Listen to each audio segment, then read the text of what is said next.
కేంద్రం సంచలన నిర్ణయం తీసుకుంది. లోక్సభతో పాటుగా అన్ని రాష్ట్రాల అసెంబ్లీ స్థానాలు 50% పెంచాలని నిర్ణయించింది. ఈ మేరకు కేంద్ర హోంమంత్రి అమిత్ షా మిత్రపక్షాల నేతలకు సమాచారం ఇచ్చారు. మహిళా రిజర్వేషన్ల అమలుకు సిద్ధమైంది. 2 తెలుగు రాష్ట్రాల్లోనూ పార్లమెంట్తో పాటుగా అసెంబ్లీ స్థానాలకు భారీగా పెరగనున్నాయి. నియోజకవర్గాల పునర్విభజన 2029 ఎన్నికల నుంచి అమల్లోకి వచ్చేలా బిల్లు తెచ్చేందుకు కేంద్రం సిద్ధమవుతోంది.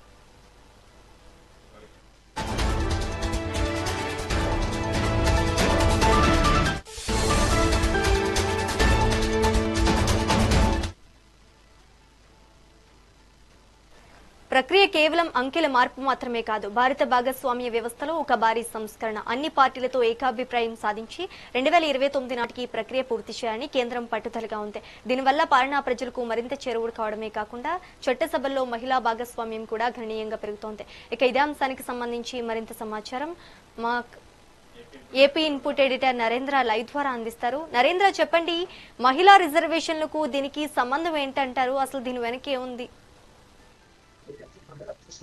దేశంలో అసెంబ్లీ అదేవిధంగా పార్లమెంట్ నియోజకవర్గాల పునర్విభజనపై కేంద్రం పూర్తి స్థాయిలో ఫోకస్ పెట్టింది. దానికి తగిన విధంగానే ఈ మధ్య కాలంలో వేగంగా అడుగులు వేస్తుంది. తాజాగా కేంద్ర హోంమంత్రి అమిత్ షా కూడా దీనికి సంబంధించి ఏదైతే ఎన్డీఏ మిత్రపక్షంలో ఉన్నటువంటి ముఖ్య నాయకులందరికీ కూడా పూర్తి స్థాయిలో కూడా సమాచారం అందించినట్టు తెలుస్తుంది. దీనికి సంబంధించి వేగంగా ముందుకు వెళ్లబోతుంది కేంద్రం. దానికి తగిన విధంగానే వాళ్ళ అభిప్రాయాలు కూడా కనుక్కోబోతూ ఉన్నారు. ఇప్పటికే ఈ నియోజకవర్గాల పునర్విభజనకు సంబంధించి దేశవ్యాప్తంగా పెద్ద ఎత్తున చర్చ జరిగింది. మొదట జనాభా ప్రాతిపదికన సమయంలో కొన్ని రాష్ట్రాలకు నష్టం జరుగుతుందంటూ కూడా ఒక పక్క ఇటు సౌత్ నుంచి పెద్ద ఎత్తున వాదన వినిపించింది. అయితే ప్రస్తుతం ఉన్నటువంటి పరిస్థితుల సగటున 50% వరకు కూడా నియోజకవర్గాలు పెంచుకునే విధంగా కూడా కేంద్రం ముందుకు వెళ్లబోతుంది. దానికి తగిన విధంగా అన్ని పార్టీల అభిప్రాయాలు కూడా తీసుకోబోతున్నట్లయితే మరైతే తెలుస్తూ ఉంది. ఒక పక్క ఇదే విధంగా ముందుకు వెళ్తే ఆంధ్రప్రదేశ్ లో ప్రస్తుతం 175 అసెంబ్లీ స్థానాలు ఉన్నాయి, 263కి పెరగబోతూ ఉన్నాయి. అదేవిధంగా 25 పార్లమెంటు స్థానాలు ఉన్నాయి, 38కి పెరగబోతూ ఉన్నాయి. దీంతో ఇప్పటి వరకు చాలా మంది సీనియర్లు కూడా మొన్న యువ నాయకుల కోసం వాళ్ళ సీట్లను త్యాగం చేసినటువంటి పరిస్థితి. కొన్ని చోట్ల యువ నాయకులకు కూడా సీనియర్ల వల్ల సీట్లు దక్కనటువంటి పరిస్థితి.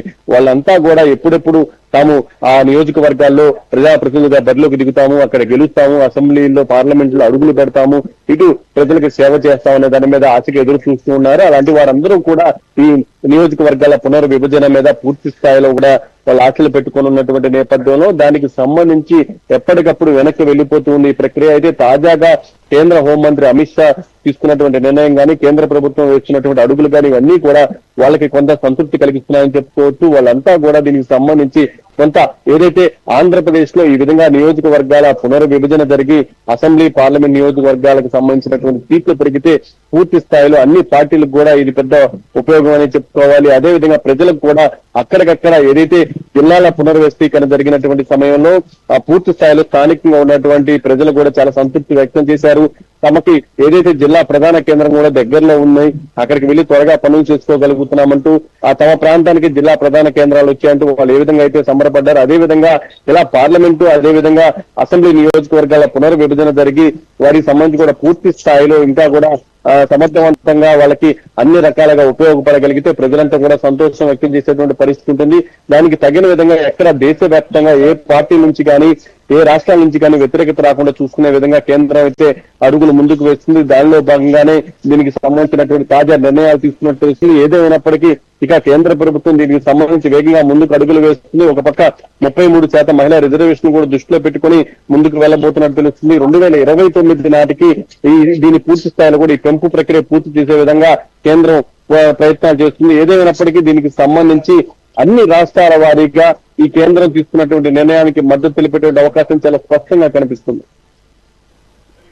నరేంద్ర, దీనివల్ల సామాన్య ప్రజలకు కలిగే ప్రయోజనం ఏంటంటారు? ఏదైతే మొదటి నుంచి కూడా ఈ నియోజకవర్గాలకు సంబంధించి కానీ లేకుంటే ఈ ప్రాంతాల వారీగా ఉన్నటువంటి భౌగోళిక పరిస్థితులు వీటన్నిటిని దృష్టిలో పెట్టుకొని అక్కడ ఆ విభజన జరిగినటువంటి సమయంలో చాలా మంది తాము ఈ నియోజకవర్గంలో కాదు ఈ నియోజకవర్గంలో ఉంటే బాగుంటుంది, లేదా జిల్లా కేంద్రాలకు దగ్గరకు ఉంటే బాగుంటుంది, లేకుంటే ఇక్కడ ఉండాలంటూ కూడా చాలా మంది కోరుకుంటూ ఉంటారు. అయితే ఇప్పటి వరకు ఉన్నటువంటి పరిస్థితుల్లో కొంత నియోజకవర్గాల్లో జనాభా పెరుగుదల గానీ లేకుంటే నియోజకవర్గాల విస్తీర్ణం గానీ వీటన్నిటిని దృష్టిలో పెట్టుకొని ఇప్పుడు పునర్విభజన జరిగితే వాటికి సంబంధించినటువంటి జనాభా ప్రాతిపదిక నిర్ణయాలు తీసుకుంటారు కాబట్టి వాటికి సంబంధించినటువంటి సేవలు కూడా త్వరగా అందించగలుగుతారు. అదే విధంగా వారికి సంబంధించినటువంటి పూర్తి స్థాయిలో కూడా ప్రభుత్వం ఇంకా వేగంగా ముందుకు వెళ్లేటువంటి అవకాశాలు కలుగుతాయంటూ కూడా ప్రజలు బలంగా నమ్ముతూ ఉన్నారు. ఒక పక్క జిల్లాల పునర్విభజన సమయంలో కూడా మొదట్లో కొంత ఇబ్బందికర పరిస్థితులు ఉన్నా తర్వాత ఆ జిల్లాల పునర్విభజన వల్ల చాలా మంది ప్రజలు కూడా చాలా సంతృప్తి వ్యక్తం చేసినటువంటి పరిస్థితి అయితే ఉంది. అదే విధంగా నియోజకవర్గాల పునర్విభజన వల్ల కూడా దానికి సంబంధించినటువంటి ఫలాలు ప్రజలకు అందేటువంటి అవకాశం అయితే చాలా స్పష్టంగా కనిపిస్తుంది. ఇప్పటికీ చాలా చోట్ల జనాభా పెద్ద ఎత్తున ఉన్నటువంటి నియోజకవర్గాలు ఉన్నాయి. ఆ నియోజకవర్గాల్లో కూడా దానికి సంబంధించినటువంటి విధంగా వేగంగా అభివృద్ధి సంక్షేమ కార్యక్రమం అమలు చేయడంలో ఇవి కీలక పాత్ర పోషిస్తాయని చాలా స్పష్టంగా అర్థమవుతుంది.